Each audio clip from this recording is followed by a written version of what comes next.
Pendengar sekilas damai yang berbahagia, ia yang telah mencapai tujuan, tiada takut, tiada nafsu, tiada noda. Ia telah menghancurkan panah kehidupan. Inilah kehidupannya yang terakhir.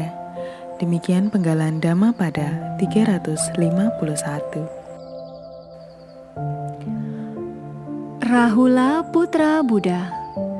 Ketika Sang Bagawa kembali ke istana, putra Bagawa Rahula sudah berumur 7 tahun. Setelah ibunya memakaikan busana anggun kepadanya, ia menemui Bagawa dan berkata, "Ayah, bayanganmu menyenangkan sekali." Ia juga meminta kepada Bagawa hak warisannya. Namun, sampai makan siang berakhir, Bagawa sama sekali tidak menjawabnya. Ketika Sang Bagawa meninggalkan istana, Rahula terus mengikuti sampai wihara. Sambil berulang-ulang berkata, "Mana warisanku, ayah? Mana warisanku, ayah?" Semua warisan duniawi itu hanya akan menambah derita Rahula. Sang Bagawa ingin memberikan warisan yang paling berharga, yaitu Dhamma. Sang Bagawa lalu meminta Biku Sariputta menabis Rahula menjadi samanera.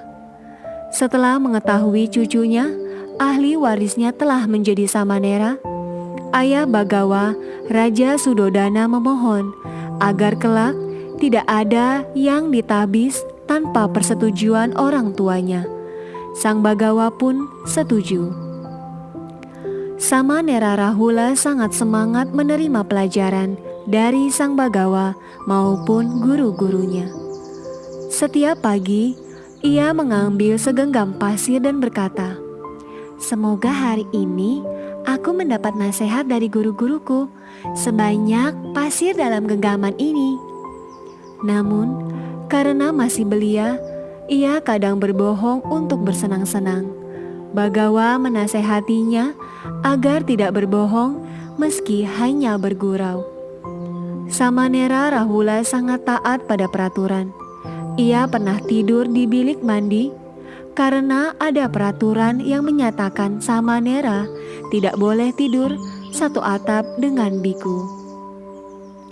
Setelah peristiwa ini, Sang Bagawa menghapus peraturan tersebut agar tidak menyulitkan para samanera. Pada kejadian lain, banyak biku datang di hutan Jeta. Samanera Rahula terpaksa tidur di alam terbuka, di depan kamar Sang Bagawa. Melihat itu, Mara menampakkan diri dalam wujud gajah untuk menakuti Samanera Rahula. Namun, ia sama sekali tidak takut. Sang Bagawa lalu keluar dan mengatakan kepada Mara bahwa Rahula adalah seorang arahanta, sehingga tidak bisa takut pada apapun di dunia ini. Mengetahui ini, Mara berlalu. Ketika melihat batin Rahula telah matang, Sang Bagawa mengajak ke hutan buta. Di sana, Sang Bagawa mengajukan berbagai pertanyaan kepadanya. Melalui pertanyaan-pertanyaan itulah, ia menembus kesucian tertinggi bersama dewa-dewa yang tak terhitung. Pada masa Buddha Padumutara, dewa-dewa ini mendengar tekad Rahula untuk terlahir sebagai putra Buddha. Setelah pencapaian kesuciannya, Samanera Rahula ditabis menjadi biku. Biku Rahula dikenal sebagai Rahula yang beruntung, karena ia lahir sebagai putra kandung Buddha. Memiliki mata dhamma, telah mengakhiri noda batin, dan tak akan terlahir kembali. Demikianlah Biku Rahula, Sang Bagawa nyatakan sebagai biku yang unggul dalam semangat belajar. Pada usia 50 tahun, Biku Rahula wafat dan tak terlahir lagi di alam manapun, mendahului gurunya, Biku Sariputta dan Sang Bagawa, ayahnya. Nantikan sekilas damai episode berikutnya yang berjudul Menahbis Para Pangeran Sakya.